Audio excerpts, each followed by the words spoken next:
I want to share my story so that I can hopefully help someone that's going into their addiction, in the midst of their addiction, or coming out of it, to let them know that there is actually a pot of gold at the end of the rainbow.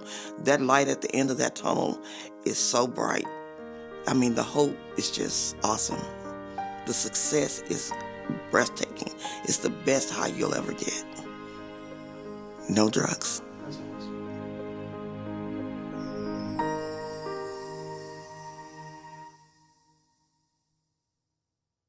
Actually, I stopped my life 31 years ago. I was a faithful wife, mother, and my husband cheated on me. And it devastated me because I gave my all to my marriage, because that's the way I was raised. And I wanted to get rid of that hurt, and no medication seemed to help. And a neighbor used to sell crack cocaine, and we were friends. And so she went in the bathroom, and I saw her pipe and her crack, and I tried it. And it was off to the races. I didn't feel the hurt and the pain anymore. And it took me fast, very fast. I don't know how to do things small. I don't know how to do just a little bit. I went big, and I went fast. Now I got to keep this up because I want that feeling all the time. And slowly but surely, that beautiful, vibrant, loving, compassionate woman turned into a demon. Satan didn't have anything on me. I was ruthless. I was evil, manipulative, conniving,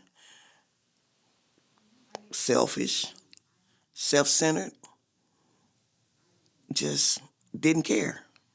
In 1980, January the 4th, the doctors told my parents I wouldn't live through the night because I didn't have any red blood in my body. My body was actually consuming my red blood. I have marks that remind me of my recovery, and I glorify in those marks because I'm not there anymore. I prostituted myself. I just didn't care. I've smoked crack in houses and looked up to get high, and there was no ceiling. I've been in crack houses where I would never go with a dress on or shorts. I had long pants on, and back then they wore the socks up to the knees or to the calves, and I tucked my pants in the socks because the house I was in, which was another different house, the rats and the roaches were smoking more of my crack than I was. And they would run across my feet and stuff, and I would freak out. I was out there so bad that I took my son, my young son, with me to a motel room to smoke dope. And somehow or another, the bathroom door opened, or he opened the bathroom door, and my son saw me smoking crack. I was embarrassed, but I didn't care. I got angry at him. Close the door. You don't need to see this because I'm finna get high. Even my son didn't matter to me in my addiction. My husband at that time, it got to the point, he was so desperate for me to stay home, he would actually take me to go buy my dope, bring me back home, hoping I would stay at home and get high. And then he would take our son off somewhere so I could stay at home and get high. And of course, more times than not, by the time they got back, I was gone. I'm not smoking by myself. And finally one day, I went home, and there was a mattress on the floor, and they were gone. He said he couldn't take it anymore. And I never realized until recent conversations with my son how it affected him, because I didn't care. All I cared about was getting high. I'm not that goody two-shoes addict. Somehow or another, my parents got a hold of me, and they took me and had me admitted into a psych ward. My father said, she's crazy. She needs some psychological help. I was like, okay, I'm going to go with this for a minute because I was trapped. What else am I do? My father was a stern man. So as I was in the psych ward, the nurse came in. She said, well, the psychiatrist is ready to see you. Okay, so I trot down the hall because I'm bad and I'm mad because I need to figure out how I'm going to get out this place to get away from my parents, to get back to my addiction. Because I still got to think about how I'm going to get that next hit when I do get away. And I walked into the office with the psychiatrist, and she sat there. And she said, have a seat. I said, no, before I sit down, I have a question. She said, what is it? Sure. I said, have you ever picked up a glass pipe or a metal pipe, antenna, whatever you could smoke out of, or a can? Have you ever smoked crack cocaine? Have you inhaled it in your body and gotten high? She said, no. I said, and excuse my language, there ain't a motherfucking thing you can do for me. And I walked out. Well, I was very angry because I couldn't get my dope. Then that smartness kicked in. I'm going to act like I'm in recovery and people will let me go.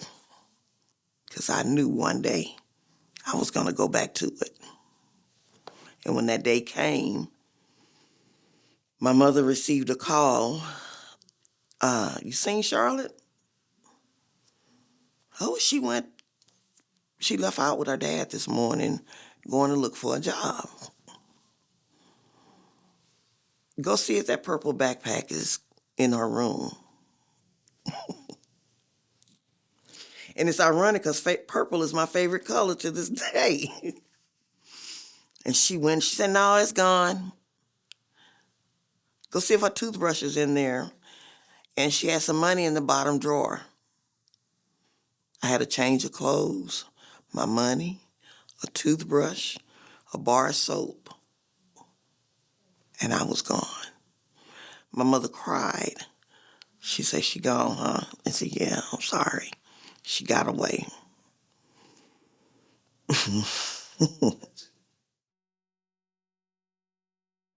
I didn't have enough wherewithal to do it for me, where it would count. And I was out there again. I was out there again. And that first hit, I put a whole dime on the stem and smoked it. I heard my heart beating. I heard it here, and I put my hand here, and I felt it beating like it was coming out of my chest, but I didn't care because I was enjoying that high, I thought. Whew. The day came that enough was enough.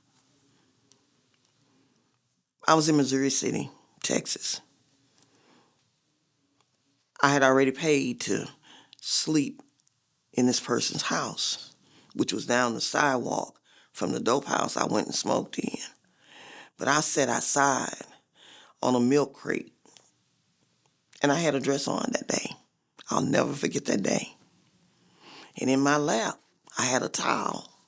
And in the towel was money, dope, a lighter, crack stem loaded, and I went to sleep on the sidewalk on the curb of that house. And I know nobody but God kept me, gonna rob me. I passed out. I'd been up for days. And when I was in my addiction, it was nothing for me to be up 3 or 4 days with no sleep, just going, because I stayed high. Come from a well-to-do family, and I've always had. So the finances wasn't an issue, and the dope dealers knew it. So getting dope on credit wasn't a problem. I'd call my mom and tell her, okay, I'm ready to come in, but I owe the dope man $50, Mama, and I got to pay him the $50, otherwise I can't come back. And I'd meet my mother at the store, And as soon as I got the chance, I went in the store and I came out the store and went around the corner and I was gone. I left my mother in a bad neighborhood because I wanted to get high. Telling my parents I needed money or they were going to hurt me. Not that I'm ready to come in home and stop doing this. They finna kill me because I don't have the money to pay them. I done spunked up they dope. My mother and my father came to give me the money to pay the dope man. And my father, military man, you going into rehab. Okay, but I need to pay this or you going to be burying me. I later found out that they got held up at gunpoint. It didn't affect my dad, but it messed my mom up. My mother had never been traumatized like that before, and I did that to her. I'm sorry, Mama. Please forgive me. The day I quit smoking crack, I was in the dope house with my socks tucked over my jeans. I went to the dope man, bought about $75, $50 to $75 of dope. Walked back down the sidewalk, went in the house. I went to hit this piece of crack, and I couldn't. I got the pipe up in the air, the lighter was ready, everything. And God just told me, this is it, no more. This is gonna kill you. So I go back down the sidewalk to the guy's house. What happened? They robbed you? I said, no, I need to use your phone. I need to call my mama. I don't want to do this no more. His wife came running out the back room, and she said, hurry up, open the gate, let her in, before she changed her mind. I said, oh, I'm not changing my mind. I don't want to do this anymore. I got on the phone and I called my mother. I said, Mom, hi. And she started crying. She said, I didn't know if you was dead or alive. And I'm the oldest of three. But I was always Mama's baby. Mama's angel. My sicknesses didn't start in 1980.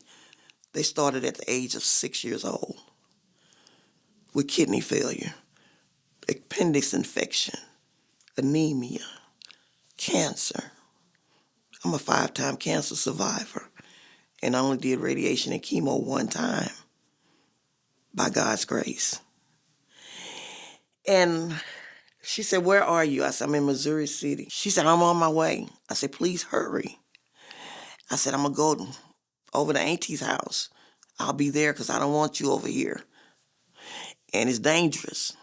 And she said, okay, I'm on my way. So I took off walking. It was about 3 blocks. I promise you that seemed like 300 miles. That was the longest 3-block walk of my life. And the other dope dealers passed by. Hey, what's up? I got that good. I got that hard. I'm like, nah, I'm good. Y'all go on. Oh, man, come on, man. You out here, you looking for something. I said, I'm looking for me today. I'm done with that. And I heard one of the guys that I used to buy my dope from all the time, please don't come back. You better than this. Don't come back. I said, I won't. I didn't know that I wouldn't. I knew in my mind, in my heart, I didn't ever want to do that anymore. And I got to my auntie's street, and she was standing in the driveway because she didn't know which way I was coming from. I stank. Oh, my God, did I stink. She said she had never smelt something so funky in her life. She said, I think I'd much rather smell a skunk than smell you right now. She ran me a bath water, a tub, a bubble bath. And I got in that tub and I went to sleep. She bathed me. I probably wasn't even $1.05. She bathed me. She lotioned my body down. When I woke up, I was sitting at the table, the dining table, and she was trying to get me to eat. And I said, I just want to go. I want this over. I need to start this process now because I can't do this anymore. Those demons that's in my head, feeling my heart racing, being robbed, I've destroyed my body. What man is going to want me? What worthwhile man is going to want me? And I've prostituted. I've done all of those things, those unmentionables with my body, my mouth, my everything. I've lied, cheated, manipulated, contemplated, stole, all of that from people that cared about me. So what do I have to live for? But I got to find me. And my mother came around the corner, and she almost forgot to put the car in park. She saw me, and she just ran to me. There's my baby, my baby. She's crying. My mother wasn't even 5 feet tall, but I swear she felt like she was all of 6 feet tall that day. And she just held me, and I felt like a newborn. And she called around, and we found a place for me to go to, but they couldn't take me that night. My dad barricaded the window. They locked me in my room. You won't get out of here this time. And my father said he heard me crying. God, help me. Help me, Lord. I don't want to do this anymore. Until I was asleep. That was July the 31st, 2000. In 1999, my son had a little girl. I got high instead of going to the hospital to see my granddaughter. I'll never forget that day because that's my day of rebirth. I tried the rehabs. I went through all the process. I graduated. Daughter recovery, Edith Irby Jones, Sally's house, all of that. But I didn't get what true recovery meant until years later. This July 31st, 2023, I will have 22 years clean. But I only have right now today. Because anything can happen when I finish this that could send me back there. Because I lost self-esteem. I lost value. I lost my worth. I lost me. I've met more dope dealers in the meeting rooms than on the streets. They would line up in the bathroom smoking dope. And I was in one facility that was an apartment. Each bedroom had 2 beds. Well, my room was the room with the balcony. And there was a young lady in there, and I knew I was smelling crack. I said, okay, it's okay. It's not like I wanted. And so I kept noticing every time I would sleep, I would feel the breeze from the patio. And I would smell the crack. Come to find out, I played like I was asleep one night. She was smoking crack on the balcony in the sober living house. I said, Mom, you need to come get me. This is not going to work. I'm good, but I'm not that good, Mama. Because now I feel myself like, you know what? I can take a hit. Ain't nobody going to know. Just she and I going to know because we doing this together. But I forgot about God's going to know. And that's who had been keeping me. That's when I went to Edith Irby Jones. And I graduated their program. And then I went to Sally's house, Salvation Army Sally's house. And at Sally's house, and I have to share this part of my recovery because I am still in recovery at that time. I met a young lady that I thought was a friend, but she was an abuser and a manipulator. She told me what I wanted to hear. And she would encourage me on this recovery. I didn't know she was reeling me in to be her victim. She raped me, and I stayed in that abusive relationship 12 years. And every time she would say something and call me old crackhead, a bitch, and this and that and the other, I got a new piece of jewelry. I got a new expensive purse. And that turned into physical abuse. I still have pieces of glass in my top of my head to this day where a whole set of champagne glasses that we used to have on the refrigerator, she bust me in the head with them. because I didn't cook her food fast enough. She kept telling me nobody's ever going to want me. Your parents don't, your family don't even want to have nothing to do with you. I'm the only one that wants you and going to take care of you. And I believed that. It sounded good. It sounded safe. I didn't know what it meant to be responsible, to pay my own rent, to pay the bills. So I fell for it. I have cuts and scars and bruises to this day. I've had to sew my breast back together because she wouldn't take me to the hospital after she cut my breast. Because when I went in that kitchen, over that stove, with a sewing needle, and stitched my breast back together with that thread burning, burning, burning. God, I'm coming right out of this. I got the call. My aunt passed. My aunt and my uncle didn't have children. So my brother, my sister, and I were like their children. They were actually my son's godparents. So we go to the funeral home. I see my aunt and I see my cousins. I told my cousin, I said, when my son gets here, tell him tonight is the night. I'm going to call him to come get me. I got her drunk. Oh, no, let's go and get you a big bottle of Paul today and a whole case of beer. Let me run to Fiesta and grab something extra to cook and a Coke. So I'm going to cook a good meal, just because I already know up here, I'm leaving you. Fighting and all, I'm leaving. And she ate. She went to sleep. I snuck the phone. I said, okay, I'm going to call you back. And when I call you back, I'm going to that spot. Please come and get me. All right. You don't call, it's going to be okay. Because I'd called before and said that and didn't call back. She made a move. The bed was against the wall, and I put extra pillows on the wall. Because I'm leaving. There's a plan. But I was petrified. Because anything went wrong, I knew the consequences. I maneuvered and twisted my body in ways I didn't know I could move. I took my driver's license, my social security card, and $20 out of her wallet.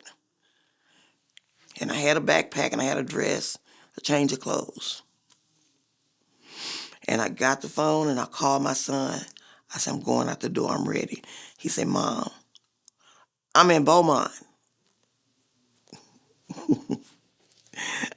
I said, okay, I'll be in the bushes waiting.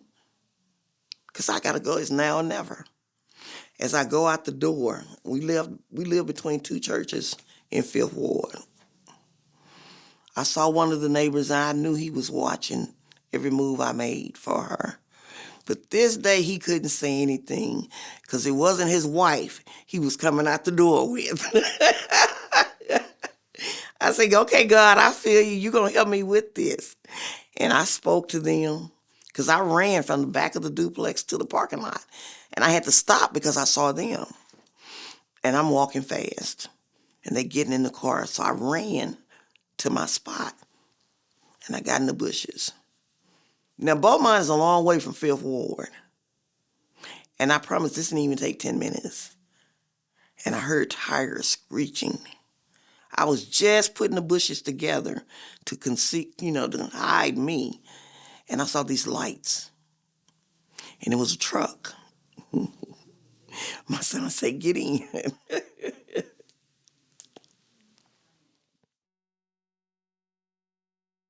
It's amazing by any means necessary what we'll do for what's important to us. And my life mattered to me at this point. My son was dating a young lady at the time, and I thank God for her as well, because I stayed with him for a little while. I thank God for her as well because this young lady was a true woman, a lady. I can't cross my legs, I'm too fat, but a true lady. And she retaught me what my mother instilled in me. She taught me my value. She retaught me my worth.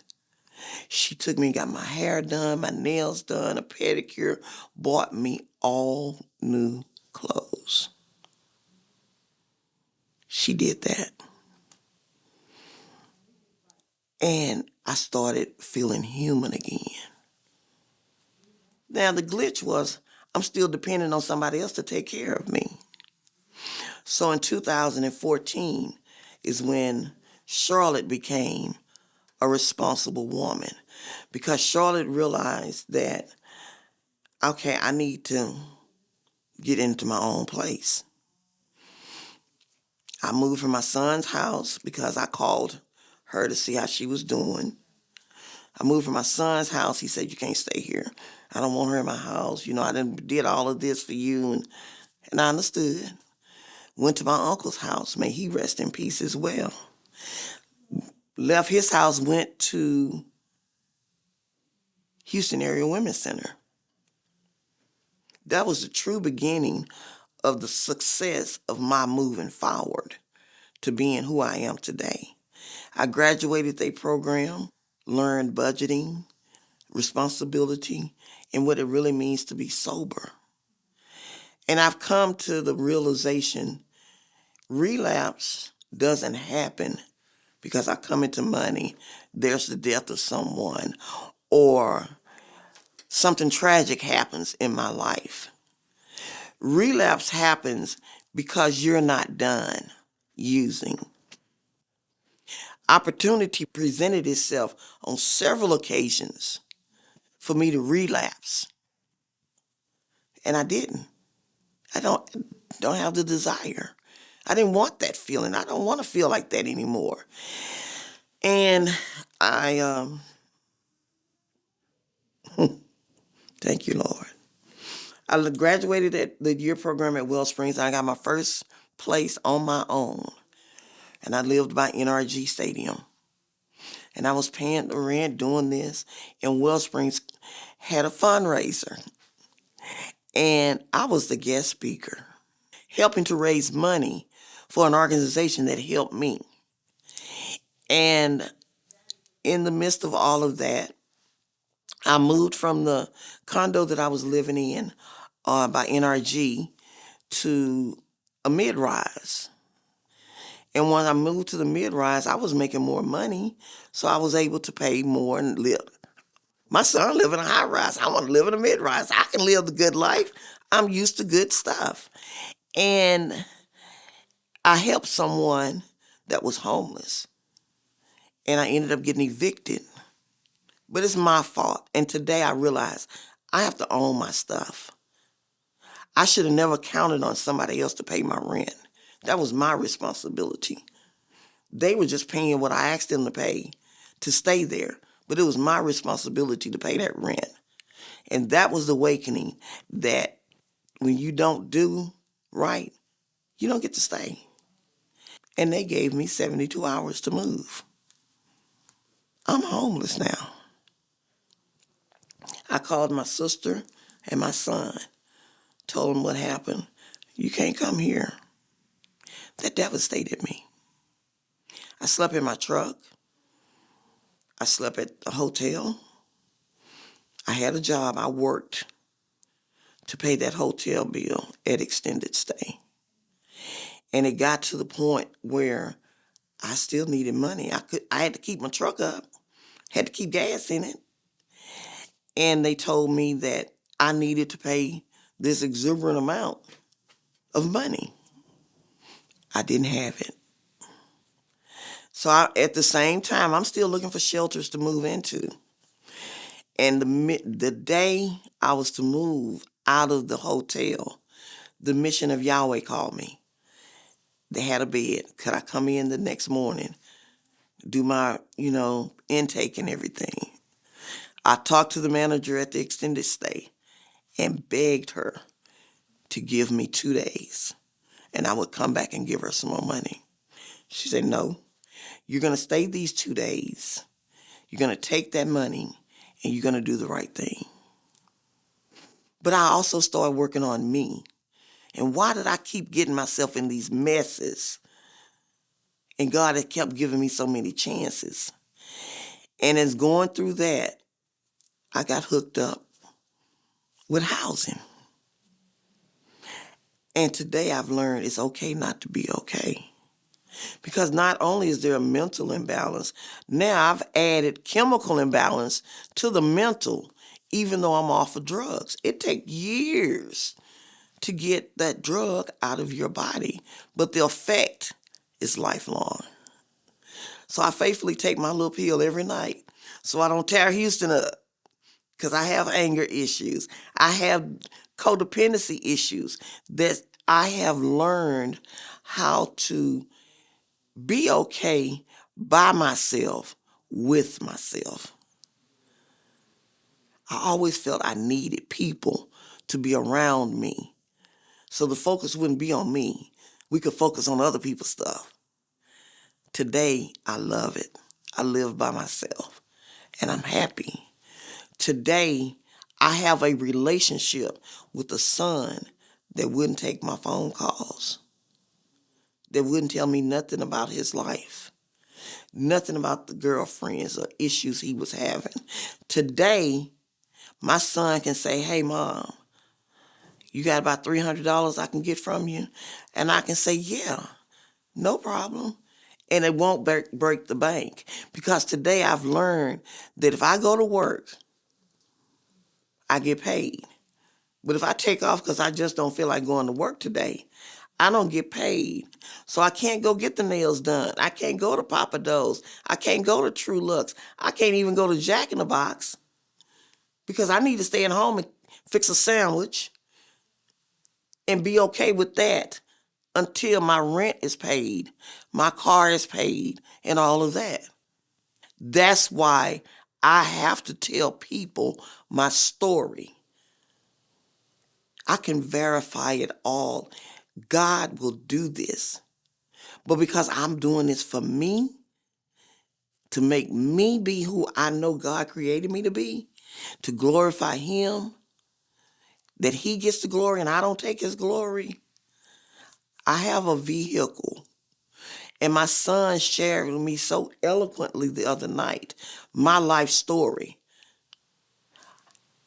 I was in my addiction when my son graduated high school. He said, Mama, I just want you there when I graduate. And in that day that he graduated, I was there. And all I heard him say was, that's my mama. He saw me amongst all those people. Not only was I there for my son to graduate and walk across the stage, this past December the 15th, my son was at NRG when I marched across that stage and got my degree from Houston Community College. And all you could hear was him screaming, that's my mama. And I said, thank you, God, we did this. And I looked up to the heavens and I told my mom and my dad, this is all you wanted for me. And I did it. I did it.